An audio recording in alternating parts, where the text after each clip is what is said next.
All right, now we're gonna mix it up a little bit from the politics. I just saw this interview yesterday on my feed, and Freddie Mercury doesn't do that much interviews, but this one is a full one from his home. I'm gonna check it out.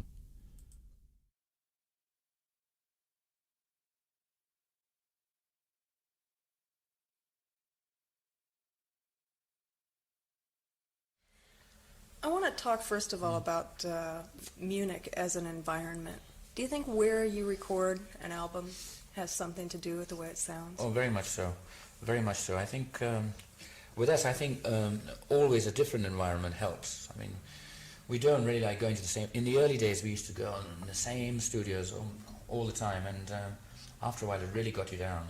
And we went, the last couple of years, we went out of our way to actually go to different studios so that it was new, it was fresh.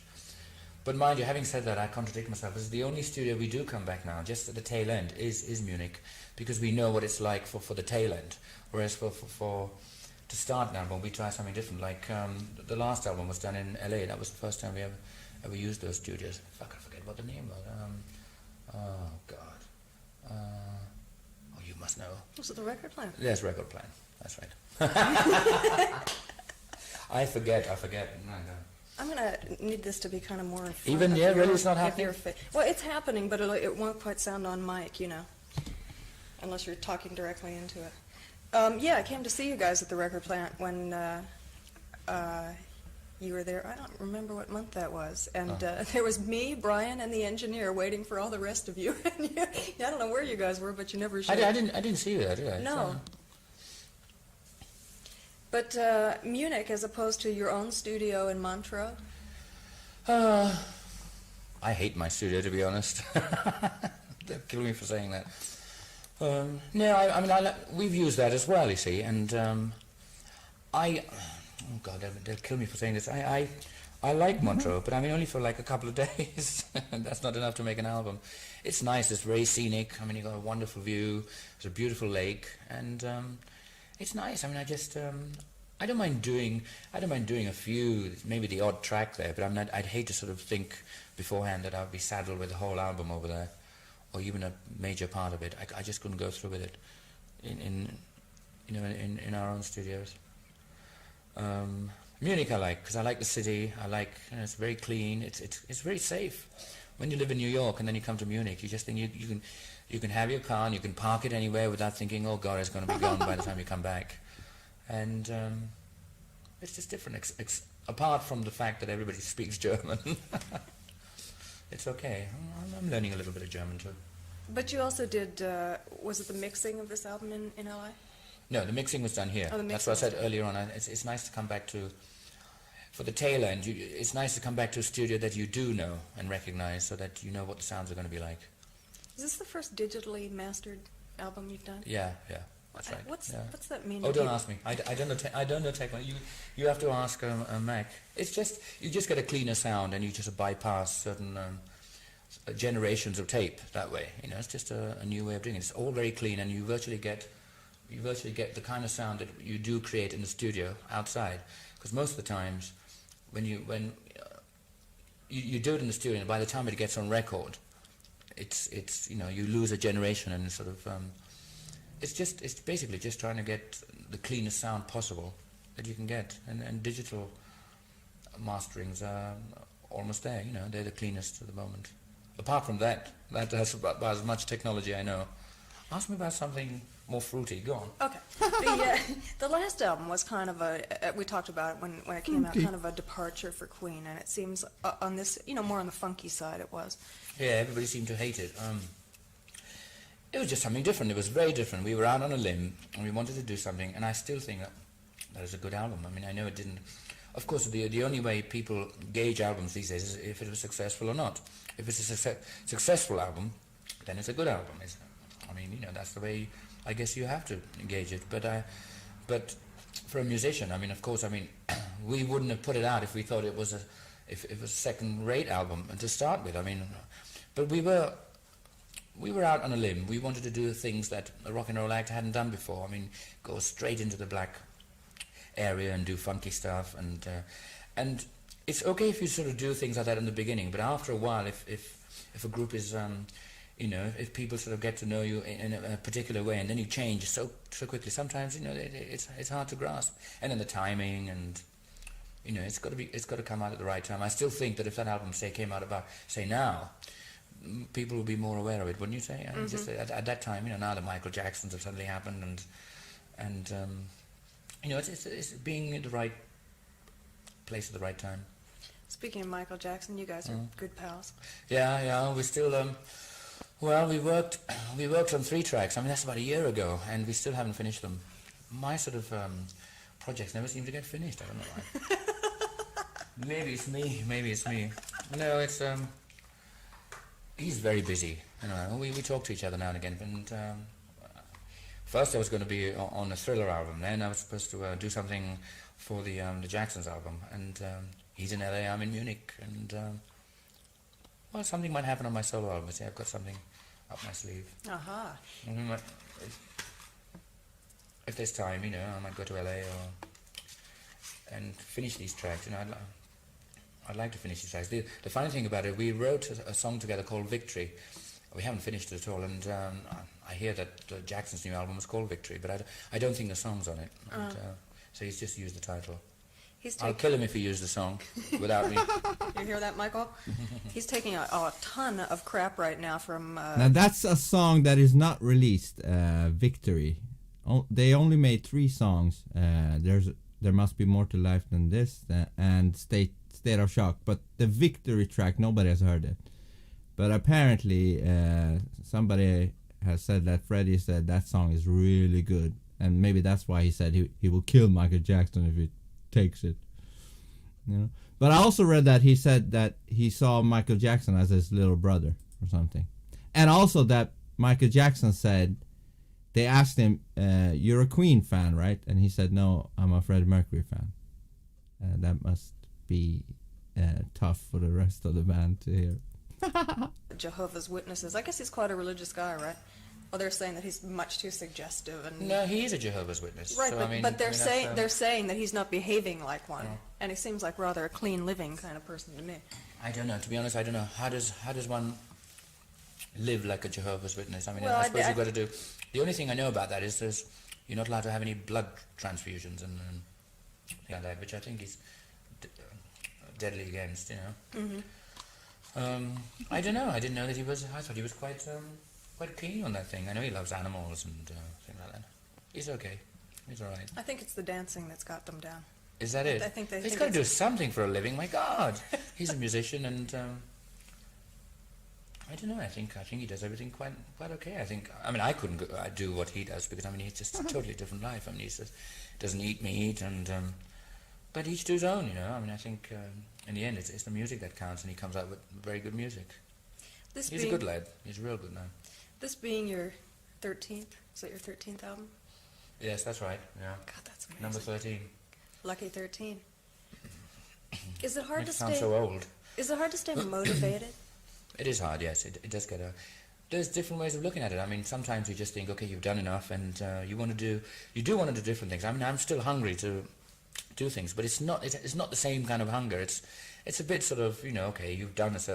And so you think, okay, I'm going to try this, and if it doesn't work, I'm going to try something else. It's not that it's got to be this, and this has got to happen. This has got to work this time. There's no sort of, it hasn't got that knife edge. But there are different ways of looking at it. I mean, you're more mature, you're more experienced, and so you have to sort of look at it a bit more, with a more cool outlet. It's just got to be a bit more cool and. I don't know. I don't mean blasé by that. I just mean that you'd be a bit more experienced about it. Blasé. Wasn't her name that woman who blamed Supreme Court Justice Kavanaugh blasé Ford? Blasé. She was a little bit blasé. Plus, I would think that change is very important to a band that's been around as long as Queen, because how can you stay interested? You're dead right. We hate each other. We hate each other's guts. No, it's just we've sort of been together 13 or 14 years, and and after that time, I mean, if you're still together, you like each other instinctively, and you don't have to sort of think about spending social time together and things, which we hardly ever do together. So I mean, basically, we only come together when there is music, so basically it's a job.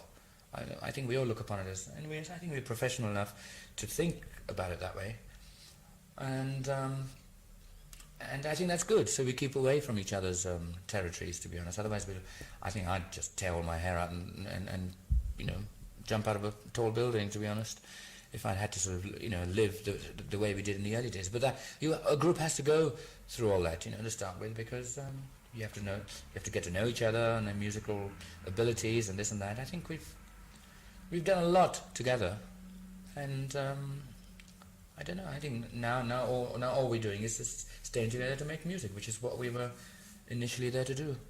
Does the idea of how can we top this ever enter into? It happened at a very early stage after Bohemian Rhapsody. It was like people were saying, how are they going to top this? I mean, if you go sleep at night thinking about how you're going to top what you did, I mean, that is going to be your downfall. You just got to say, okay, it's done. That's the way I look at it. Exactly. When you compose or do something really great, when you try to redo it or do it again, it becomes forced. Like when you compose a great composition, it comes out of nowhere spontaneously. But when you try to redo it, that's not spontaneous. And that means you won't have access to the creative source. I mean, music is just it's a big consumer thing. You just consume. As far as our music is, I think I said that last time, as far as our music is concerned, people should just listen to it and discard it and wait and wait for and that's what people do, wait for the next one. I don't like harping on of course it keeps coming back, Bohemian Rhapsody always comes back, We're the Champions, that was and people have to take note of that. But I mean, as far as I'm concerned, all those days are over, that era is over, that type of music is now over, and I don't wish to even think about it or write about it. Disposable, I think, is the word. Disposable, yeah, that's right, yeah, like a tampon. Or like a mouth diaper. Yes, it's. I like it that way. That keeps it fresh, And I mean, even like say the works. Okay, it's the album is very current at the moment. But as far as I'm concerned, the music part of it is over. Okay, it's still selling or whatever. But I'm thinking in terms of what I'm going to do next already. It's just like it is like a sausage factory after a while. It's like music.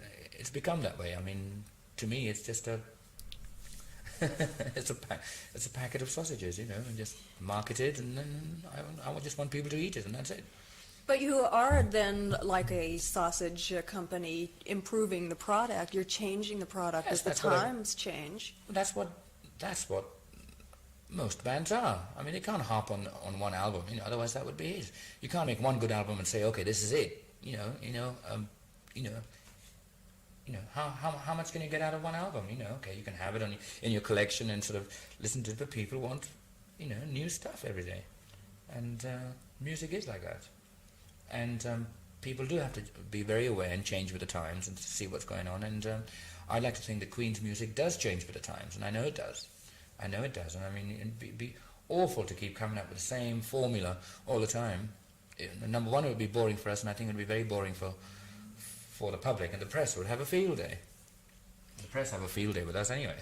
And I don't think you would have stuck around for as long as you have. I don't think so. I must tell you, when I was in London the other day, and a taxi driver, I told him that I was going to come see you in Munich, and you're his favorite band. But he said he was so pissed off because he'd seen Duran Duran on some TV show, and they said, well, we're bigger than the Beatles. And he's going, God, who are these guys? They've got 3 albums. Where do they think they're coming from? Well, I don't know. Sometimes people get... I guess they're aiming high and things like that, and then they sort of... I mean, nobody's bigger than the Beatles. I mean, but let's be honest, it's not that high to aim over Beatles. Beatles is one of the most overhyped bands ever. It's just something that's happened, and you just... I suppose, I mean, the Beatles will always be a sort of way to gauge yourself, because they're always a gauging point, trying to be bigger than them. But I mean, it's just... you have to sort of... to be bigger than them, or even to sort of come anywhere near something like the Beatles, you just have to sort of, it has to start from very beginning. You've just got to sort of, I mean, like Michael Jackson now is in a way one of the biggest things going, because he sold more records than anybody else, and he's won all those awards and this and that. So he's suddenly set a whole new precedent, and that's what makes somebody huge and big, and that's the way it either happens very quickly earlier on, or forget it. Yes, and both Freddie and Michael are better than Beatles. I know Michael's been in the business a long time, but I mean, to a lot of people, he's a new artist because he suddenly changed, and he's still only about 24, 25. God, is he that young? That's amazing. Makes you sick. Makes me sick too. Would you like to win a Grammy? Does the idea of that turn you on? Oh, it would be nice, but I mean, I'm not going to lose sleep over it. I'm not going to lose sleep over it, no. I'm quite happy the way I am at the moment. Didn't Governor Cuomo win the Emmys? Now, why did he win the Emmy? Is he an actor?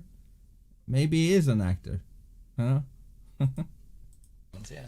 Well, you always seem to have a good time, no matter what You do. have to, otherwise, I mean, I used to worry a lot, and I just don't worry about it anymore. I mean, it ages you, for a start. No, it's not. You don't need to worry, actually. I mean, I'm not saying I don't have any problems. Of course, everybody has problems, but I mean, I don't seem to worry about them so much as I used to before. I used to be far more nervous than I am. I was just so highly strung. Anyway, that I'm always going to be that. And no, I'm not worried about it. I mean, I just want to keep moving on. What's made you be less nervous now? Old age, I guess. Prefer to think of it as maturity, Freddie. Yeah, I know. Not old age. I said that earlier on. No, I'm more set in my ways now, and I seem to be able to control things a bit better, and that doesn't mean just musically. It's the whole organization around me. Things and people in business, the people who work for me, everything. And maybe I just sort of said to myself that I know that there's always going to be problems. People always have problems, and I think. What happens is that you try and overcome them. You try and sort of cross overcome the obstacle. And then when you do that, and then there's always two in its place. So I mean, I've just said to myself that there's always going to be, as far as in my profession and the way I live, there's always going to be problems, no matter what you do. So I just think, okay, I'll just take them as they come. So I've become more sort of complacent in as far as that's concerned, rather than worry about it. Otherwise, I'll just get, just worry myself to death. If there's one underlying theme on this album, it seems to be kind of lamenting sterile machine kind of things, and the way radio is getting, that pops up a couple of times on the album. It's not. I'm trying to think. I mean, the way this album is just. I don't think there's a concept in it at all. To be honest, it's just a bunch of songs that 4 people have written, and they happen to be on an album. And people have to try and make a concept out of it, and if there's a thread running through it, or if there's some sort of meaning, no, it's just a bunch of songs, and sometimes 2 or 3 songs seem to fall in one category, so people come out and say, okay, maybe they're doing... I know machines and the clinical part of it is one aspect, but that's, I think, from Brian's point of view, because he's still more guitar-oriented, and he write that way. As far as I write, just each song is different. I had a bunch of songs, and I just chose about 3 or 4 of them, and they happen to be on the album. There's love ballads, and there's happy songs, and there's I don't know. To be honest, I don't think there is any kind of concept that runs through it. It's just all I know is it's just about every kind of song that you can get from Queen, and so we just threw them on the disc, and that's why we call it the works, because it is the works. I mean, we just tried every possible attack on every on every song that there was, and I think the works is a good title for it. Apart from that, I don't think there's any hidden meanings for anything. Because it does seem to have things that are reminiscent of almost every phase of Queen, and you've gone through a lot of different phases, because I was listening to the first couple albums. I think after Hot Space, where we actually tried to channel ourselves in one direction, especially on the first side, we thought this time we would just leave it to our individual creativity, and what came out was a bunch of very different songs, and rather than try and group them and try and force a style out of them, like you were saying earlier, and make a concept of it, which Hot Space was, more black orientated and things. We just said, no, we'll just let the songs do the things. That's the strength. And then we just had to group the songs together, basically. And we just thought, yeah, that's the works. We just thought, it doesn't matter if a song is so totally out of concept, we're just going to put it on anyway because it's a Queen song. How do you come up with the songs? Is everybody writing? And that's a smart idea, you know. Take away the limits, you know. Just go for wherever comes to you. That's the perfect way for creativity. That method is like watering a flower. That is exactly the method to water creativity. All the time? Yeah, it's very it's quite competitive now, even just within the band. Fucking hell! I mean, it's like it's before it even gets out to the public, and then it's competitive with all the other bands that are around. I mean, it starts off being competitive within the group, because I mean, you know, there are four good writers and they're equally sort of adept at doing things, and there are no passengers. So I mean, and especially now Roger's writing very well, and so is John. And so because Brian and I used to be the principal writers, now I think we all write the same, and so there's a good fight right at the start, and we just basically come out with our own ideas and present it to each other and just say, okay, you know, what do you think? And then the fighting starts. I mean, if we don't like it, we just or you know. I seem to have more. I seem to participate more on, say, John's or Roger's tracks. I mean, they let me help them and suggest more things. Brian's got his own sort of writing ideas, and they're very sort of strong to start with anyway. So I mean, he's just. I don't seem to be able to get into his ideas so much. But in a way, that's quite good. I'd rather leave it to him, and it doesn't mean I just stay out of it altogether. I let him sort of do a lot of it. Whereas in John's songs or Roger's songs, I mean, I sort of get in there at quite an early stage, and they sort of, you know, they don't mind me sort of tearing it apart and sort of piecing it back together again. Lyrically speaking, you mean? Every way. You did. Sometimes I take the whole song over, like well, I don't mind saying it. It's like Radio Gaga. I just instantly felt that there was something. There was going to be something. You know, you could build that. You could build that into a really good, a strong, saleable commodity.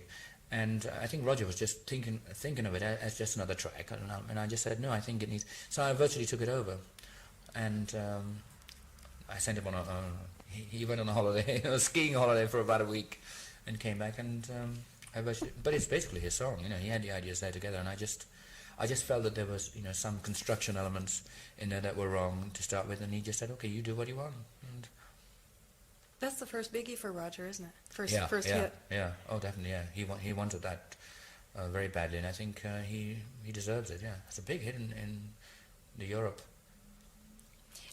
You see, this confirms that Freddie was the leader of the group.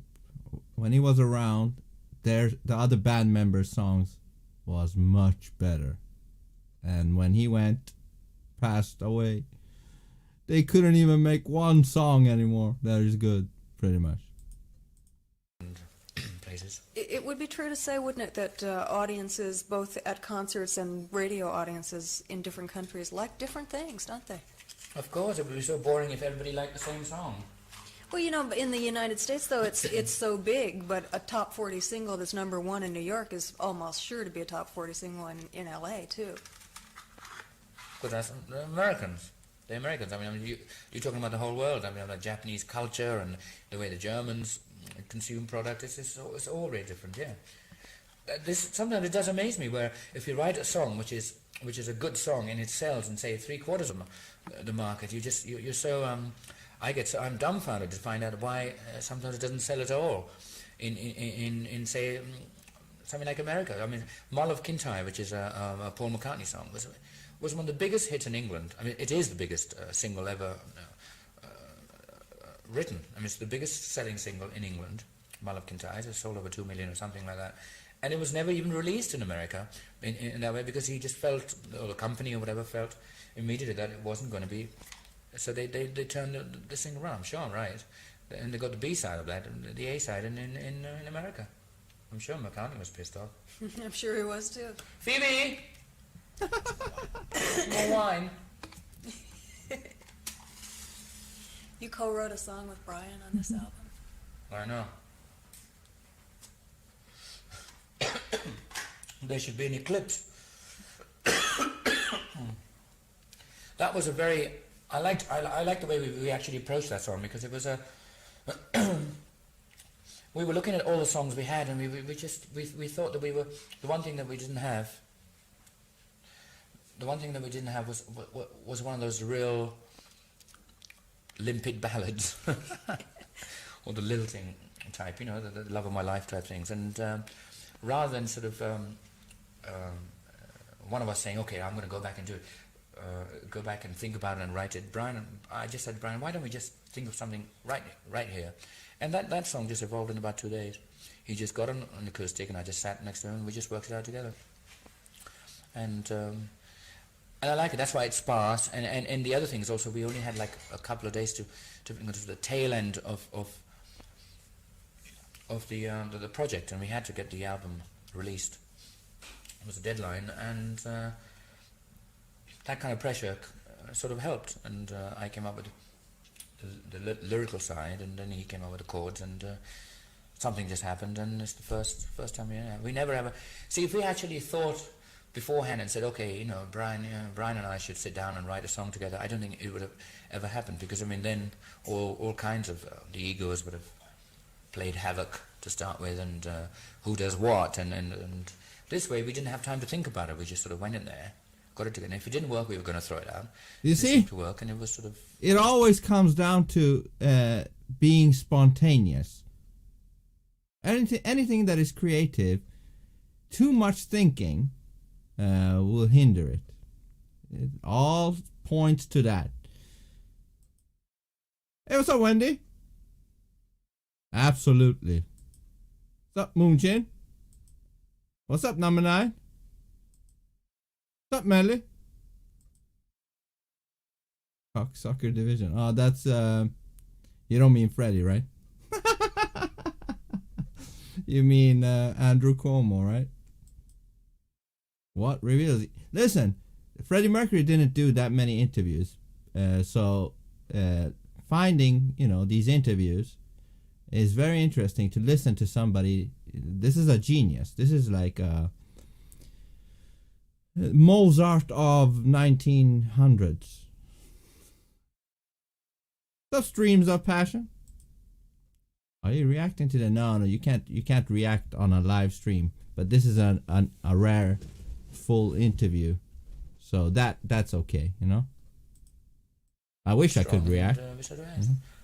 This should work very well as a tail end of the album. I would have guessed that Brian wrote the lyrics. And that you Well, did honey, I did. You altruistic little thing, you. That's the way it is. It's sort of... they sound like Brian's things. This is more in-depth, and I know it sounds like that, but I can come up with those too. It's just something that... No, I mean, I wouldn't like to say that I wrote it all. Brian had... he was there, but I remember that most of the lyrics on that on that song are mine, yes. But I mean, Brian did help with the line here and there. I mean, if he wrote them, I would say yes. Are lyrics important to you, or are they disposable also? No, they're very important to me in the fact that they're very hard. I find them very difficult, and I sometimes feel that I always feel my melodies are much stronger, and then I find that my lyrics seem to sort of bring the song down. So I have to really work hard at my lyrics to sort of bring the standard up, and. I wish I was Elton John and had Bernie Taupin to write all my lyrics sometimes, but no, I like to write them myself. I find them very difficult. They're the most difficult thing for me. Speaking of Elton, another good friend of yours, were you as shocked as the rest of the world his marriage? Same here. Yeah. On Valentine's Day. Yeah. I don't know. Yeah. Funny thing is, I haven't talked to him since he got married. So I mean, I wonder what's up his sleeve. Well, Connie Pappas Hillman says that he wants very much to have children. Baby, I know. That's what I remember. Him saying something like that, and I said something like, if you want babies, you just go to Harrods and buy one. I did. That's right, from the cradle to the grave. Is that their slogan? What? But that you can get anything in Harrods from the cradle to the Virtually, grave. yeah, you can get an elephant there. Whatever. Exactly, that's what I meant. It's just, if you buy two, you can have a nanny thrown in. Or something. No, but I haven't. He seems to be very happy. Maybe he does. Maybe he just want children, and that's it. Do you write your songs on guitar or piano? Well, these days, basically, I just write them in my head, to be honest. Yeah, I don't... Otherwise, basically piano, yeah. The guitar part is over. I mean, I thought the odd time I can... Crazy Little Thing was about the last song that I ever wrote on a guitar. I'm so limited with the guitar chords. Sometimes that's a good thing. That's why I liked Crazy Little Thing the same way. If I knew too many guitar chords, then I'd sort of ruin them. But otherwise, it's piano. But most of the time, I sort of conjure up things in my head now, and then I go to either synthesizer or whatever and just play it out, and or go to a drum box, just get a drum machine and get that. It's a different way of writing now, my whole way of writing is very different. And before I used to sit on, maybe I should do that, before I used to sit on the piano and sort of really work my ass off to just get the whole chords and the whole construction before I actually got some sort of theme into a song. Now I just, it's a different way of thinking. I just don't like sort of doing that. I just want all the ideas to come in my head, and then they come out. It's a different way of writing, because I just feel that if they're not in my head, then they're not worth putting down. So rather than, but then afterwards I have to work. Then I have to piece it apart. But I like things to happen much more quickly these days than before. Before I was quite willing to sort of come back to it another day and said, okay, I remember these few chords from last night. Let's do it again. No, I'd rather that the whole piece came together in the first session. Otherwise, forget it. I try something else. Yes, there's so many different things you can try these days. Synthesizer seems to be playing a bigger and bigger part in your... Very much so. You can get so many. That's why I don't know half the things that most people know about synthesizers, but I'm trying to learn, because especially for the solo album, I want to do everything myself. So I want to make sure that the things that say Brian did, like a guitar orchestra, I can actually, if I wanted that, I can recreate on synthesizers and things like that.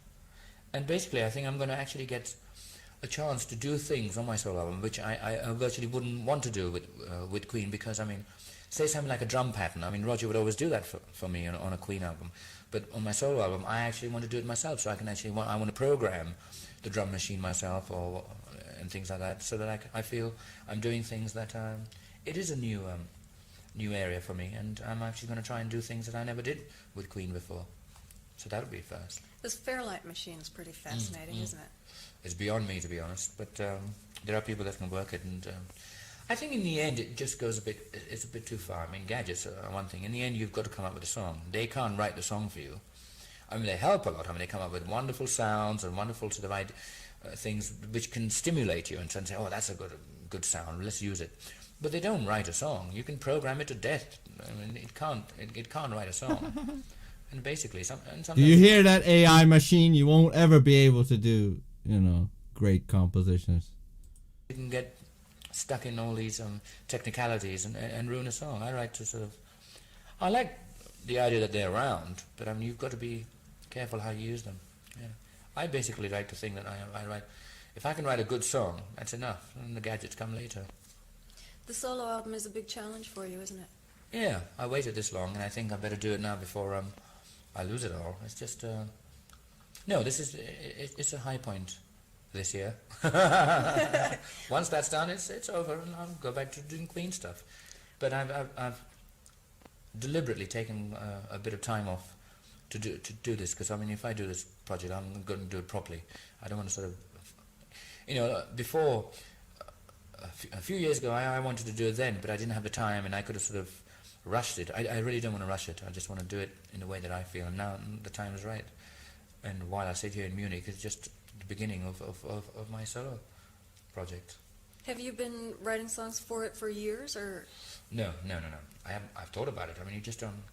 I just write songs, and at that time, all my songs were for Queen, and... there are lots of songs that haven't sort of been on Queen albums, and I can sort of go through, delve into the barrel and see what's there. But the funny thing is, in the moment I write songs, and then if they're not used, they're virtually discarded, if you know what I mean. Because I just feel that if they weren't used then, they're not good enough. But sometimes some of the best songs are left behind, and if you sort of, it's just knowing if they're good for the time or whatever. At the moment, I just want to write everything that's totally new and sparkling. And I remember, I mean, Roger was saying that I have a batch of songs that weren't used. I mean, I could put them on an album and make a solo album out of those. But I want, it would be awful. I want, it would all be rejected material, as it were. And I want to come up with very fresh material that's actually me at the moment.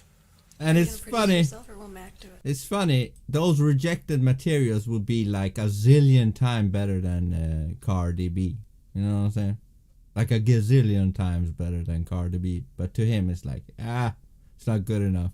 And also, I guess he wants, he wants to come out fresh. He wants to go out with the album fresh, because to him that would be old stuff. Even though for the fans or whatever it would be new stuff, but to him it would be old stuff. And yeah. Well, Michael did with me, yeah. You wouldn't, even on Queen albums, it's pretty much a collaboration, isn't it, between the band and Mac? I guess by now you pretty much know each other's ways, though. Yeah, Mac is, especially for me, is a very integral part. I mean, he just seems to know exactly what I want without telling him, and that is good. That sort of you can gain a lot of time by that, rather than so the moment sometimes when I just go into a studio and he knows I work very fast, and I get very I get disillusioned, and I get bored very quickly if it's not happening. So he knows the moment I go in there, when things are happening, the tape's running, and he's already got all his EQ together, all the sounds together, and he knows that if I come back and I say, "Oh my God, you haven't got a sound together," I'll get bored. So he knows me. So it's a very, I like this partnership with him. I do. I think more so than the others. He helps me a lot, because I mean I'm not just very good, so I mean he really helps me in that way. I just like to go in there and do the musical part of it, totally just the creative part, and he does all the rest. So what's the first step then in the making of an album after the songs are written? Well, you've got to record them properly with a good sound, so that's right. Now, backing track wise though. Yeah, and you just got to get a good backing track, get a good backing track, and then you just got to piece the song together. And then when you do the overdubs, you've got to make sure you do the right overdubs. You can do too many overdubs sometimes, and it's basically, before we used to have this sifting process where we used to have a song and we used to just put everything on it and then find out what worked. I hate doing it, and that's like putting the kitchen sink on it and then actually sort of peeling things off which didn't work. That's the long way of going about it. Now I like to feel that I know what's going to work. Which is, I mean, it comes through experience, and I know, and I just say, okay, this is, and you have to make decisions. So I just feel, okay, this is going to be right, and we do it, and then we just shift it around a little, and then you say, okay, yes, this is it. There's so many various ways of writing a song. I mean, you can just go on forever, and say, okay, I'm going to try this, I'm going to try this, I'm going to try this. But then sometimes you can really ruin a song because you've tried so many different things. You don't know what to sort of, what's it going to end up with? You have to, decisions is a focal point. You just have to. I mean, there's so many. You can decide at various intervals. You can either decide very early on that the song's going to turn out this way, or you can change your mind the next day and say, okay, I'm going to change. A whole song can change overnight, and so you just got to be very strong and make a decision and say, this is how it's going to stand. And stop here, and that's it. When you're on the road, songs do change overnight, though, don't they? I mean, I would think you must be awfully tired of playing Bohemian Rhapsody by now.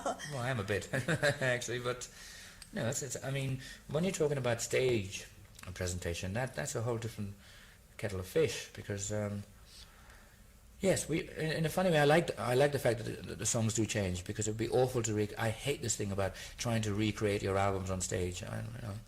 A lot of people come up to me sometimes and say, oh yeah, they sound just like the album, but they don't. I know they don't. We sometimes deliberately change our songs so that they have a different. I think our songs do change drastically. You can make so much out. Look at "Love of My Life" for instance. I mean, on record it's got all kinds of different things. I play piano on that. On stage it's just Brian playing the guitar and me singing it. It's just got a whole total new look on that, because it works on stage much better that way. Do you consider how a sound is going to come across on stage? Before we write it, no, Yeah. not at all. No, we just write. We write for the studio. We write a song, and we put things on it so that it sounds the best for the record. We don't think about how it's going to sound on stage, because I mean that would be limiting the actual song. I mean you've just got to give the song what it needs, the full quota, just for the studio, because I mean that's what people are going to hear it that way. And then if we think it needs changing for a stage adaptation, then you just do that. You just change it for stage. I don't think stage, the actual sort of stage presentation should come into it at the recording stage, because then that can ruin a song. How do you guys decide on virtually anything? There are four of you. Does majority rule, or does everybody have to agree? No, sometimes, yeah. In the end, yeah, so majority does rule, yeah. We do. In the end, what can you do, But, I mean, there'll be either... Well, sometimes you have 2 and 2. What do you do then? I think you just keep it going until somebody falters and goes the other way. Basically, it is like that. I think whoever speaks loudest in the end, or whose throat, whoever keep going wins. 'Cause sometimes... I know sometimes John just says, "Oh God, I can't take it. Just make your decision. I don't care. I'll just go along with the rest." Sometimes that happens, And, Who's around most during the recording process? nobody. I've noticed. I'll tell you who's around most is Mac. Poor Mac, because he's the co-producer and he has to be there for all the songs. I mean, sometimes, and I do find that can be. It must be very taxing for him, because there are times where I've had enough. I can just go away for a couple of days, knowing fully well that the others are going to be doing their stuff. Mac has to be there all the time to make sure it's still on tape. So I guess he's there most of the time. In fact, he is. I know he's there most of the time. Otherwise, it just doesn't get done.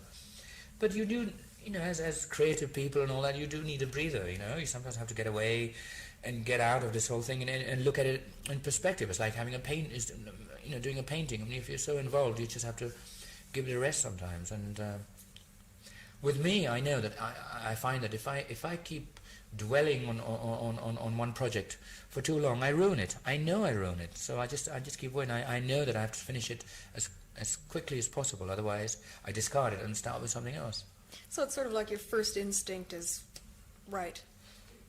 That's the way I go about it. I like it it's like a newly laid fresh egg. I just because there's so many ways of writing a song. I mean, you can just come up and I write very quickly as well, and that's part of it. I mean, and so I sort of utilize that. I work on that, and these days I just go into a studio and just get there, and I have a few ideas in my head, and the last couple of weeks, what I've been doing is I've just been going into the studio totally with a blank, with no ideas at all. And Max sort of sets me all these tasks. He just says, "Okay, try and write something with this tempo." So he works out the thing on just a total drum machine. And I have to sort of say, "Okay, it's like a project every day," and I have to finish it by the end of the evening. I don't mean the total finished product, but an overall idea of what a song should be like. And I've been doing that, and it's worked out quite well. You listen to some of them. A goal, right? You set yourself It's a goal. yes. I think that's good. Rather than say, okay, knowing fully well that you have like 3 months or something, you can come back to it. No, I just say, no, I've got to finish the thing today, otherwise it's not worth it. And it's a challenge. It's a very big challenge, but I like doing it that way, on spec. So I go in there totally not knowing what's going to happen, and suddenly, I let Mac give me the sort of the challenge. He says, okay, today write one with this tempo or something like that, or he just tells me, he says, write something in this mode. So I don't have to think about it beforehand, and I just let my creative juices run havoc. But just a tad of discipline on the side. Well, I've got to discipline myself. But it's wonderful, because sometimes the greatest things happen because you're not limiting yourself. You're not thinking, oh, a certain song has got to be written in this way. Because sometimes you say, okay, I'm going to sit down and try and think of, well, what kind of song do I want to write? I want to write one with a heavy content. And the moment you start thinking that way, you're already limiting yourself, because you're thinking, okay, it's got to be heavy. I just go in there and just... Sometimes, if you're writing something, 2 or 3 songs can happen, because I mean you're not limiting yourself. You're going from one side to another side, and you think, my God, this is crazy. But out of all that, you got say a minute or even 30 seconds of something that is worthwhile. You lift that out and suddenly say, okay, I'm going to keep going with that, and out comes a song. How far along are you on the solo project? How much is done? Well, very little as far as I'm concerned. Basically, I've just got ideas, and I think I've got some very good songs. But now I've got to sort of, I still want to go into the studio and do what I said before. Just go in there and start creating, and then I want like at least 15 songs that are running around, and then I'm just going to pick ones that I really want to work on. You know, I would have guessed. You know, when he talks about his writing process, talking about not limiting, it's sort of like a kid being in a playground, you know, and not limited to anything on the playground, just free roaming on the playground and playing however and with whatever it wants. That is sort of like the process when you create and being creative. You just have to be like a kid on a playground, just seeing what will come up next, you know? Just from having watched you perform so much that you love performing more than recording, but now I'm getting the drift that you really dig it in the studio too. It goes in phases. It goes in phases. I like doing studio work as long as it doesn't take too long. And most Queen albums take a hell of a long time, and I get really bored. Now that my solo project's coming up, I know I'm the one to blame if it takes long or whatever. But I mean, I'm setting my own deadline and things like that. So it's going to be fun. I'm not going to have the others to sort of sometimes we can bog each other down. You know, if things aren't finished, you go, oh my God. But this time it's just going to be me. So I'm going to be able to actually, for the first time, set my own principles, do my own deadline, and work with that. Maybe it's harder than I think. Time will tell. Yeah. Do you have a title yet? No, I think the way, I mean, because I've had these rough cassettes, and the engineers seem to write, Freddie Mercury solo, and over the days I've been looking at them and I thought, that might be okay, just solo at the moment. So Freddie Mercury goes solo. Well, it's to the point, and I mean, it's saying what I'm doing. So the moment I could call it solo, otherwise I'll think of something a bit more wonderful.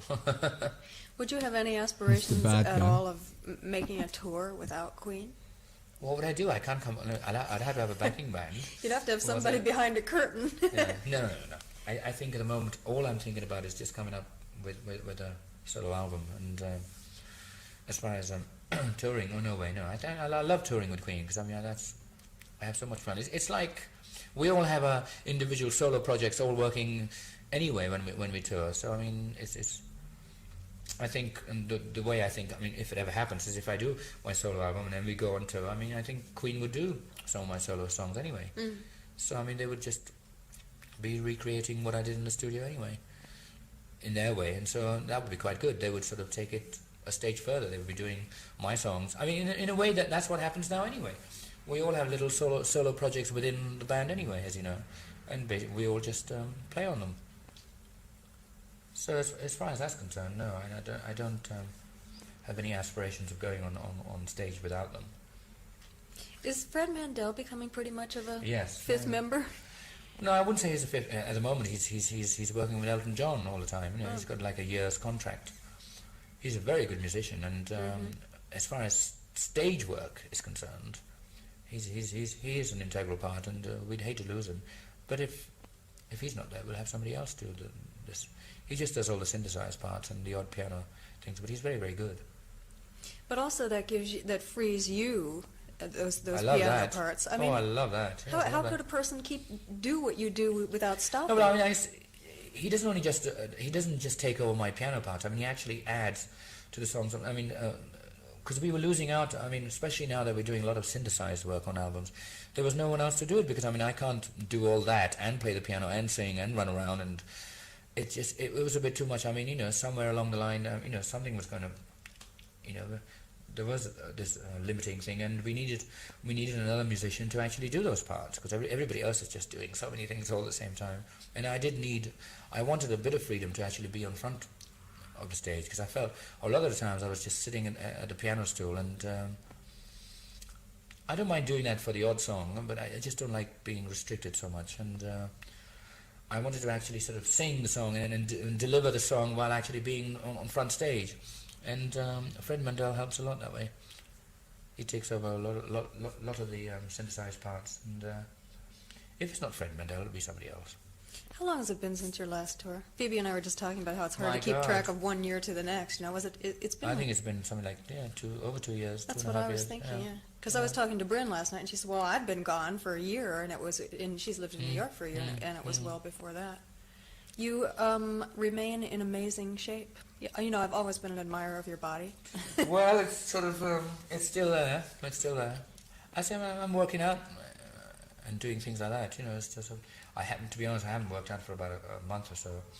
It's so hard for somebody like me to have a routine for that kind of thing. I wish my work, my career only took place in, say, one area that way, then I could really get into a routine. All these people with wonderful bodies, they get into a routine. They stay in one place, they have a job that goes from 9 to 5 or whatever, and then they can go into the gym and work out for 2 hours, and then there's a cycle. So I mean, that's what to keep a.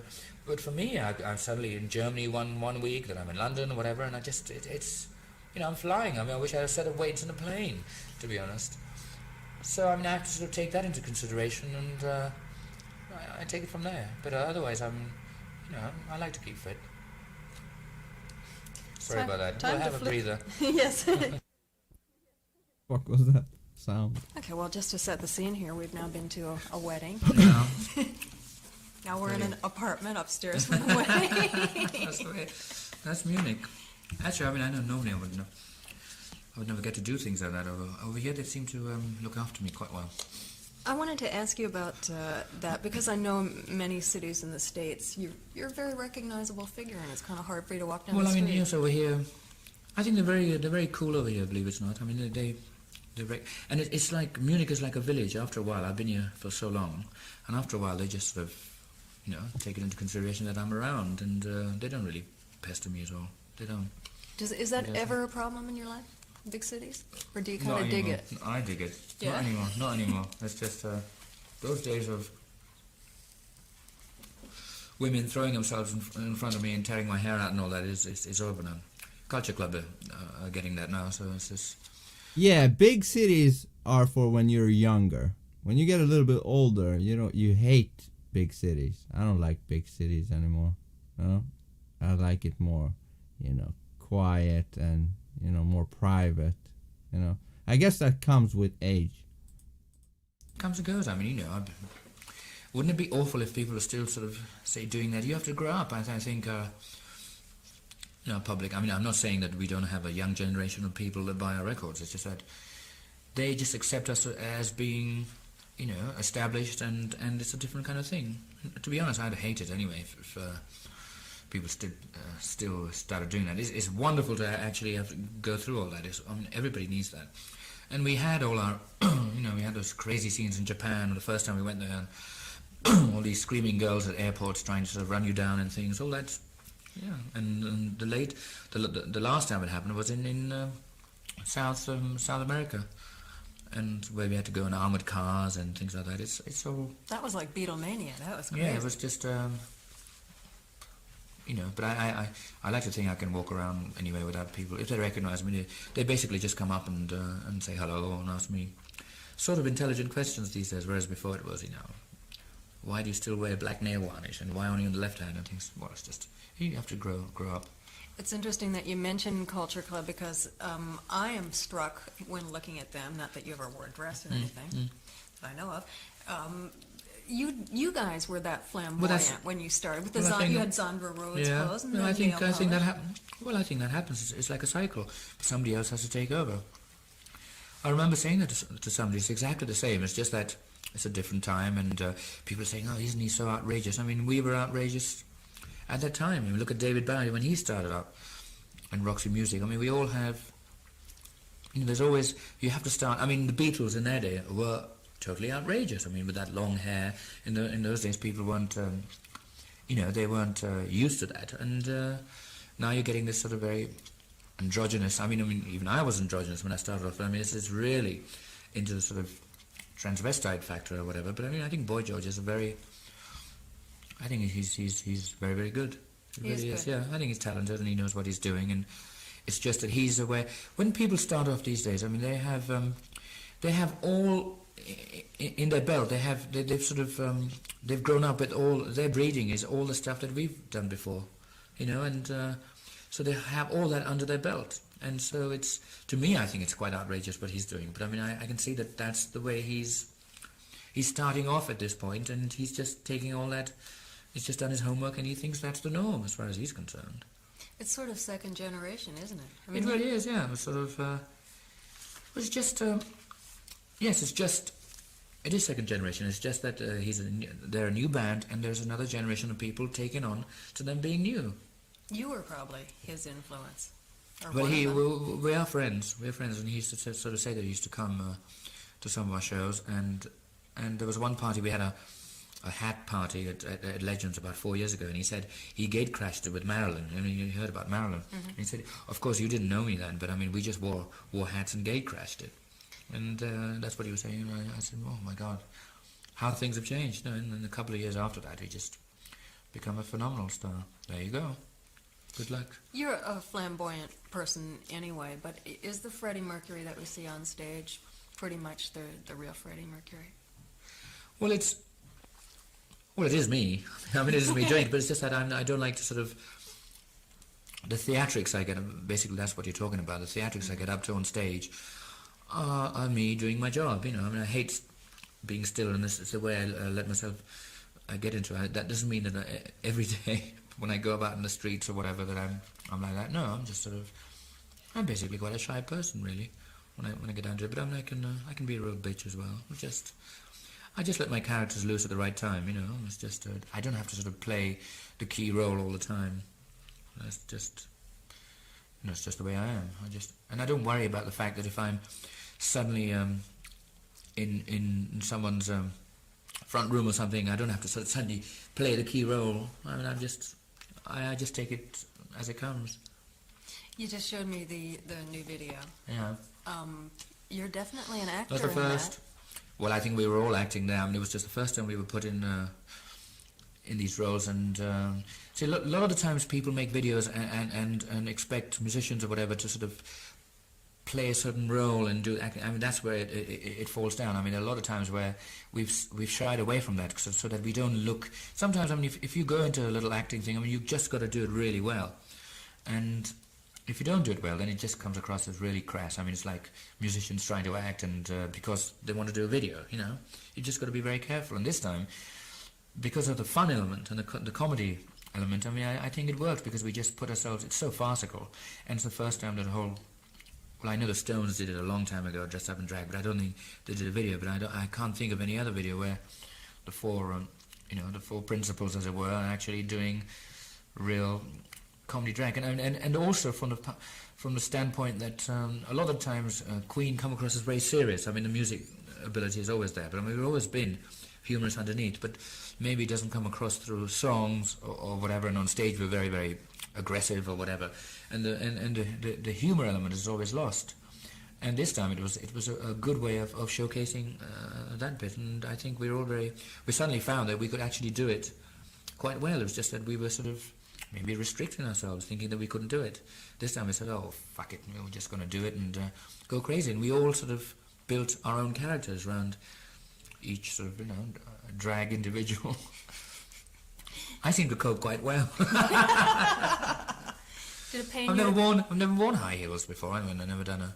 Well, I love your garters. All that, yes. But even, I mean, a lot of people doing, what's it like, even saying...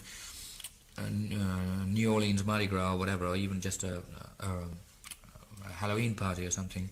Never dressed up in drag. I don't know why. Well, I kept the moustache on, so I don't know. I just had more fun doing that. I think we all had more fun doing that because it was just we're we let ourselves go a bit, and we're not so worried about the how we're going to depict the musical element, because we're always worried about that in videos. And this time we just said we'll just do it, and I think it came across very well. I hope people like it.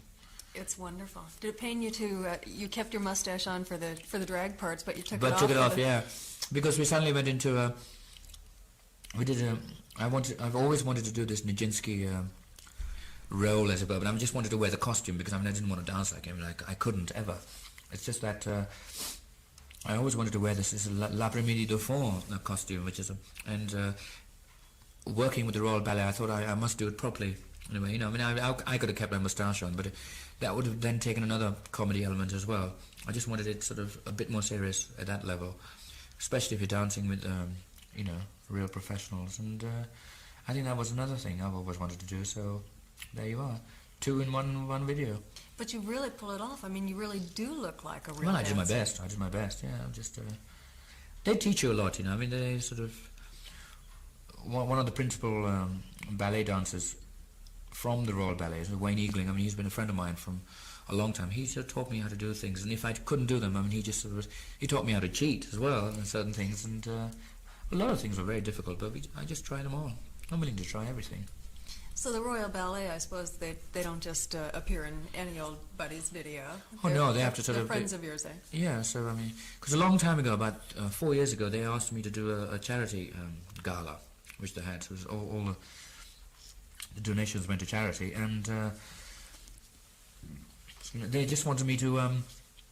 They actually, this is when I actually did it at Covent Garden, and they wanted me to sing Bohemian Rhapsody but dance at the same time, which has never been done. So I mean, but then they choreographed a routine for me, and the things they did, they had me upside down. Right at the end, I was in the shape of a cross, and it sort of levered me down, and I was still singing the finishing passages of Bohemian Rhapsody. God, it was that was very nerve-wracking. But since then, I became friends, and so I thought maybe we could use them in a little passage for this video. Doesn't looking at this and seeing that you can do it, that it looks fine, make you want to maybe think about movies or something like that? Acting, anyway? I mean, it's a lot of people have asked me that. I mean, it's just the way it is. I mean, if I want to do it, I'm going to do it properly. And at the moment, I just I'm a little scared of it. I mean, I feel that number one, the solo album is coming out, and I'm going to do the solo album, and I'm going to put all my energies to that at the moment. And then when the time is right, maybe I'll do it. Maybe I'll do it, yeah. I certainly haven't discarded the idea altogether. It's just something that if it comes at the right time, then yes. A lot of things I'm doing at the moment is also trying to work with other people, and after having worked with David Bowie and things, I mean, the Michael Jackson project, which it might never come to fruition, but I mean, we've sort of started on it. But then also, I mean, I quite like writing for, like, say, different films and things. I mean, a lot of people have actually approached me to write for film. I mean, at the moment, there's one idea that's just, I don't know whether it'll ever come off, is they've asked me to write the title track and another song for the new Conan movie, which has got Arnold Schwarzenegger and Grace Jones. I love Grace Jones. And they said that I could either write a song for her, and I'd love to do that. So, I mean, that's whether that comes off. Those kind of things. So it's just like sidestepping a little. It's just doing things outside the Queen idiom, which is good. I like doing that now. I want to do that. Otherwise, I mean, I'd just be, I just don't want people to remember me as being just part of Queen. I want them to remember me as doing other things as well. Do you think there's ever a time when people become, too old to rock and roll? I think that's true, yes. I mean, but I mean, I don't think I've quite reached it. I mean, the moment, I don't think it's a fact of being too old to rock and roll. I think you can jig and dance about it as long as you want. It's when I just feel if you find there comes a time where your records aren't selling as much, and I'd hate to do a downward tread, if you know what I mean, and suddenly still keep going as Queen, doing, say, the lesser venues. I mean, now that I've tasted the top whack, I mean, I would hate to suddenly think that, okay, we can't fill, say, certain auditoriums. I just leave them and do something else. Still maintaining the Queen thing, rather than keep going back and say, okay, you played, we played, say, Madison Square Gardens. Do you hear that, Brian May and Roger Taylor? Do you hear that? Say 4 times in a row, every time we do it. If suddenly we go back and we realize that we can only, say, do one Sure, I don't think I'd like to do that. I'd like to do something totally different. I'd rather go as Queen and do a very small club or something. So it's different. Going and doing Madison Square Garden once because you can't sell it out more than 3 times would be a downward step. I don't want to do that. I don't want to do that. Yeah. Get out on Yeah, top. but basically, in the end, we're here to sell records. So it doesn't. To be honest, I don't care where I play. In the end, it's the records. And if the records, okay, one album didn't sell as much as the last, that doesn't matter. But if there was a sort of, if you just felt inside you that the records weren't selling, you have to just do it in a different way. Nobody is a better critic than oneself. You're dead right. You're dead right. But sometimes you have to sort of be very honest with yourself, and sometimes a lot of people want to keep going at it, and I know, as far as I'm concerned, my own personal character is that I just couldn't do. I mean, I want the best, and if I've reached a certain goal, and I certainly can't maintain that, I just get out of it and do something else, rather than keep, it's just, I don't want to end up like Gloria Swanson, sort of just, you just have to move. I was trying to think of a rock and roll example, and Jerry Lee Lewis came to mind, but shit, he plays great. Yeah, Still. Sure. And then I recalled that I had just gotten an 8x10 glossy of Gary Glitter last week, and you would die. This guy is a big old fat blimp. Yeah. Oh well. Oh. and still trying, give me a break. Well, that's the way it is. I would just, rock and rollers can keep rocking. It just doesn't mean they have to keep doing in the same idiom. You can start doing them. I feel Queen have enough intelligence and creativity to do very different things, and that's why moving on to say a musical thing. I mean, I'd love to write a musical one day, but I mean that time can come when my legs give up and I can't do my stage work. I can do it then. It's that kind of thing I'm thinking. I just don't want to. I don't want to sort of end up doing, thinking, hoping that people, remember me as just being. Somebody who wrote songs and carried on and did shows. I think, but to force yourself to do things is different. It's just when the time comes and when it's right, then that's the best time to do it. You wouldn't be happy just doing nothing, would you? Because obviously you have enough money and financial resources. Oh, exactly. No, I don't. And no way could I stay at home and sort of keep wiping my gold discs and platinum discs and saying, "Oh, what a wonderful person I was at that time." No. Oh no. Even when I get to 40 and 45 or whatever, I'll be doing different things that keep me... Because you've got to keep yourself stimulated. You've just got to keep yourself... And there are so many different things that keep me stimulated. So Yeah, you have to have a purpose. Without a purpose, you're lost. It doesn't have to just be Queen all the time. At the moment, I mean, the last 10 years or whatever, there's so much within Queen that kept my adrenaline going that I wanted to do it. And now that's why it's taken me... People from the very onset have been saying, "Oh, when is your solo album going to come out?" A lot of people sort of burn themselves out too quickly and go, right, I mean, I just didn't feel I wanted a solo project at the time. Now the time has come. Right, after 10 years, after 13 years, it's come, and I really do want to do a solo project. I really feel that I want to do something on my own, but that doesn't mean I'll discard Queen altogether. It's still there. It's just I'm sidestepping a little and doing that, and through that might come all kinds of other things, And like you say about acting, you never know. I might suddenly see this role that's offered to me or whatever, and I just say, okay, well, I can take it. But if I do that, then I'll make sure I make a good job at it, or I'll do my best at any rate. I'm not going to do it half measures. How'd you get to be so creative? Were you a creative little kid? I don't know. It's just a lot of people are creative in their own way. They don't have to be just in the music or whatever. They're creative and all that. Many people never have the opportunity to bring it to fruition. No, but that is part of talent as well. You see, I mean, you can't. I've always maintained that you can't just sit at home and say, "Look, I'm so wonderful, I'm so creative. I'll just wait." No, you've got to go out. You've got to go out there and actually grab it and utilize it and make it work. That is part of talent. Having talent is one thing, but to actually use it and feed it to the masses is another part of talent. It goes hand in hand.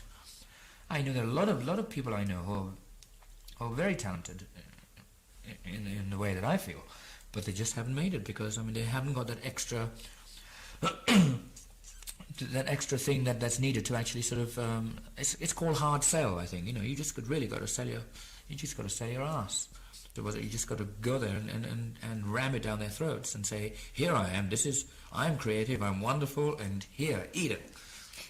So You have to do that, yeah. Even though success came very early in life to you, it almost seems like you never considered failure. I mean, you're so confident. Well, you mustn't. You mustn't. You consider failure and you fail. It's just, I think my whole lifestyle is like that. It's not just to do with my career, it's to do with everything. It's even with painting, or if I take on if I buy a house or whatever, it's just got to move. I mean, if the house crumbles, I just build it again. That's the way I think. I mean, I don't go around saying, oh God, I've lost it all, that's it, that's the end. No, I have this natural inbuilt drive that I think will always be there. Thank God I've got that, it's just, and failure doesn't elude me. It doesn't, elude is not the right word. Failure doesn't, I don't get disappointed. I mean, people always, you learn by your mistakes and all that. I mean, it's experience. If something goes wrong, fine. You learn by your mistakes, and I just go, and sometimes I value that, I don't mean total failure, but sometimes I value that. I think, okay, I know I shouldn't have done that, but it's the only way you can learn. I can remember you telling me a couple of years ago that your mom and dad, when you first started out, were not too happy about your choice of career. That in itself instilled me into thinking that it should be right. I mean, most of the the key figures or whatever always had a rebellious upbringing or whatever. You got to rebel somewhere. I mean, I just rebel all the time. I mean, look at all the like say the Sex Pistols or them that was there.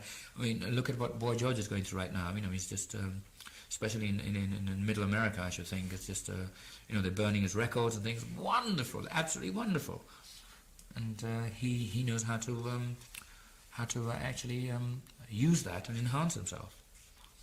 Are you on Notoriety is always a good factor. Are you on close terms with your parents now, though? It's about the same. They must be proud of you, though. Oh, they're proud of me. Of course they're proud of me, especially now. Of course they are, yeah. It's just something that... I think parents are always like that. They always just want their son or daughter to do well in what they... what they choose. I mean, sometimes, of course, Did Freddie Mercury just mention 2 genders? Freddie, I did not know you're a transphobic. I'm super straight, by the way. Super straight. There's a new gender thing that has been coming out called super straight. And that is apparently making a lot of people mad, But I am super straight, Super straight. Parents always have a preconceived idea of what their sons and daughters should do. But afterwards, when you grow up and you take over, and I think a good parent should just basically sort of see what the son or daughter wants to do, and just help him that way. That's the way I see it. That's what a modern parent should be. But I mean, as far as I'm concerned, I'm just I'm quite a loner as well. I mean, I don't like getting help from other people too much. I mean, I do research, but I don't like anybody sort of handing it out to me on a silver plate. I like to do it all myself. You do feel a great obligation to your fans, don't you? Oh yes, I do. But my greatest obligation is to myself. To be Absolutely. honest, it is. It should be. And I have to do it that way, because if I do that, if I put me first, then I know how to deal with myself and come across better to the people who buy my records. And so there you go. I mean, it's a matter of policy, and policies change. And it's a phase you're going through or whatever. All I want to do, I just don't want to do the same thing over and over again. Almost all the artists who played Sun City, which you mentioned, including Frank Sinatra, have received enormous slaggings from the press about playing in a racist country. Do politics enter into your thinking? Politics have, but I mean, they enter into my thinking, but I mean, I discard it because, I mean, it's just we're musicians. I mean, when we went to South America, we got, branded for, playing. I mean, we went for playing to Argentina, and we had a war with Argentina about 3 weeks later. And the funny thing about us after that, Under Pressure, which happened to be out at the time, was like, it happened to be #1 in England. And the funny thing is that the stations in Argentina were playing it as well for the forces. It was actually in the BBC News. is quite outrageous. It just goes to show that we actually didn't. I don't like to be political. Music is very free. I mean, it depends on who you are. I mean, John Lennon can do that. I don't write political. Yeah, there was a time where you actually could stay out of politics. You know what I'm saying? Songs. I mean, what Queen done. Queen write escapist songs. They're for people who can go in there, escape, and then come out. We don't have hidden political messages in our songs. It's just not the way we are. We just like to play, and we're an international group. We like to play to every audience, anywhere, for music. And if politics enter that, then that's tough shit. It just have to be. We don't go to different territories in a political way. We're not. We're just an English rock and roll band that play music for everybody. Just a bunch of guys. we are. That's the way I know. We might take our music seriously in terms of musical content and things, but not in terms of trying to preach. You know, we don't want to preach through our songs. Songs, I told you that before. They're just they're to listen to, make people happy. It's like, I mean, I'd hate to go to listen to any band who's trying to preach me and telling me or tell me about. People are aware of all the ups and downs in the world today, and I don't want people singing about them, to be honest. I mean, I don't want them singing about wars and the sadness or whatever. Okay, I write the odd sad song or whatever. Well, that confirms that Freddie would not like how all of these celebrities go, you know, the way they're gone with the politics shit, with the kneeling and all that nonsense. But that's neither here nor there. Basically, my songs are fantasy or fun or dance or certain thing that I've created, but it's got nothing to do with the world that is at the moment. You know, it's just it's not political. Stickles said I should ask you about Korea. When did something funny happen to Roger and John in Korea? Actually, to be honest, I don't know. On this last little promo tour? Did he say that? He just said I should ask. You know, he was yucking it up. And there you are. Oh, there you are. I don't know. I'm the last to hear. See, I haven't seen them when they come. They've only just come back, and I left town, so I really don't know how that went. To be honest, I didn't even know Roger was in town until I found out that he was back in England. I haven't heard anything about it. I know they've been to Japan, Australia, and I know that Roger was supposed to go to Los Angeles. I don't even know if he went there. You can tell me that, to be honest. I don't know. Haven't been there in a while myself. No, I don't know if. I don't know if Roger. I don't know what Jerry said to you, but no, I don't know. I don't know how that went.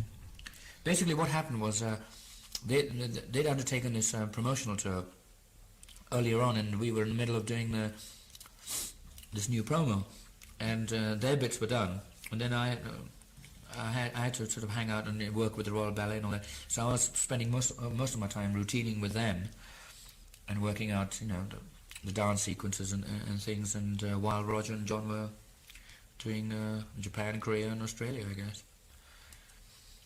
What are your feelings about so many bands seem to be undertaking tours with big sponsors, be it a beer company or a perfume company? Yes, I think that's.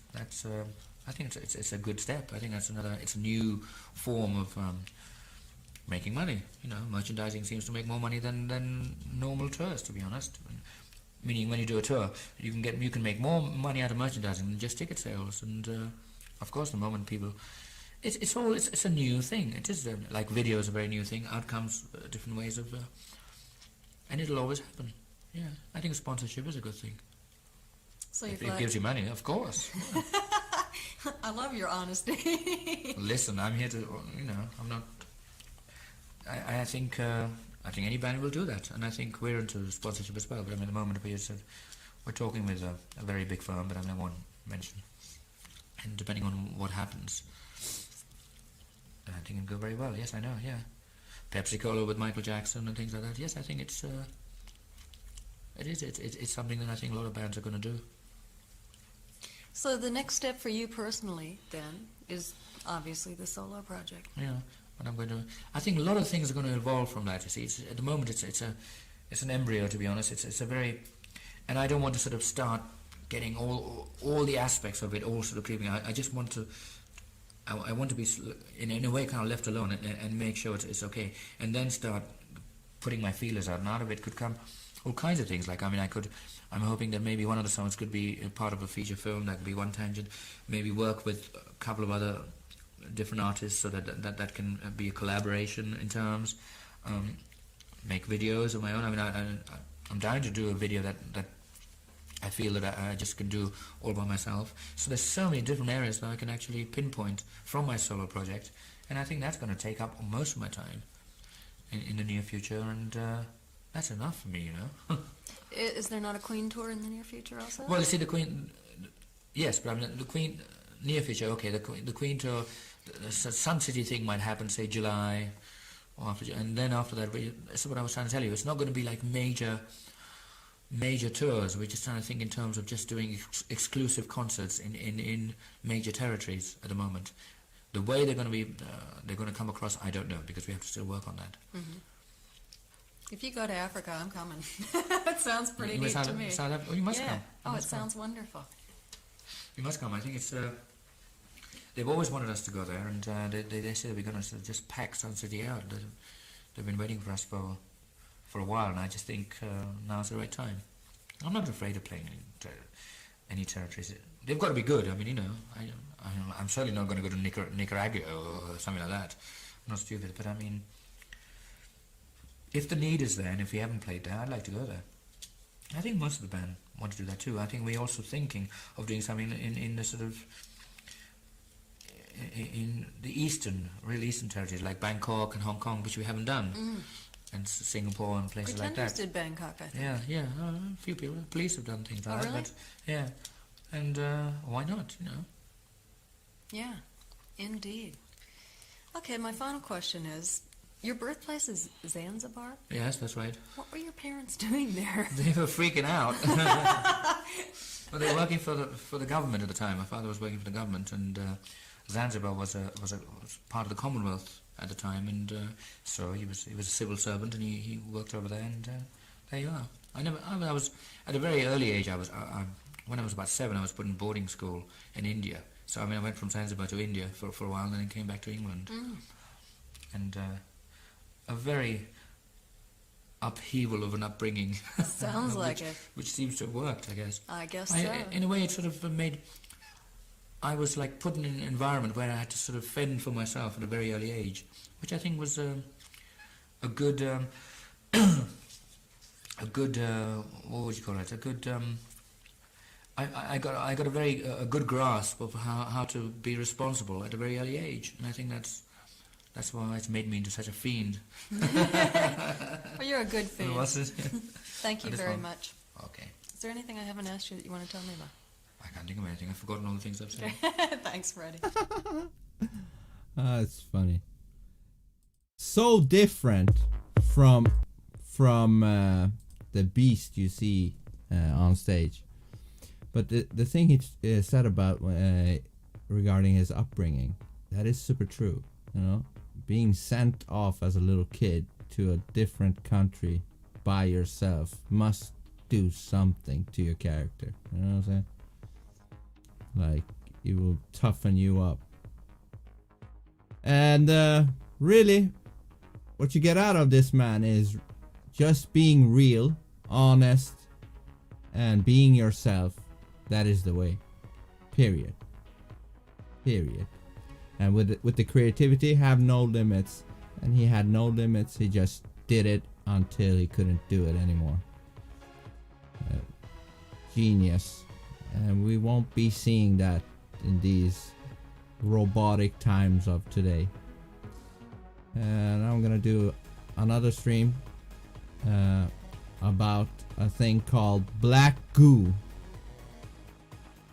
I don't know what the hell that is, but apparently there is something called black goo that is alive. Some say it's AI nanobots. Check it out. Peace out.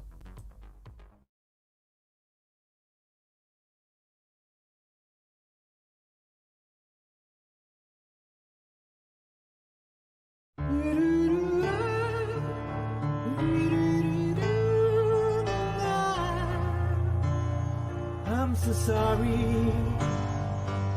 Hiding in the clouds.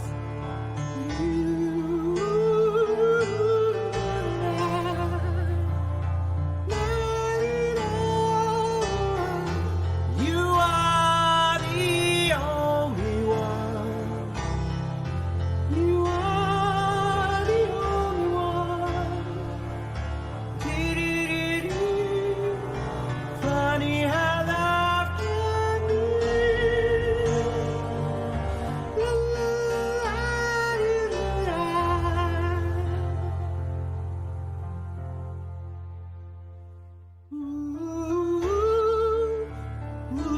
ooh, I'm so sorry. I'm so sorry.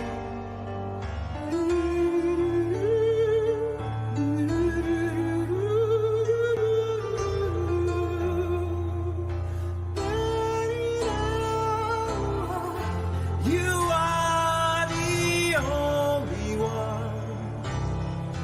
You are the only one. Funny how love can be.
I'm so sorry. Da, da, da, da, da.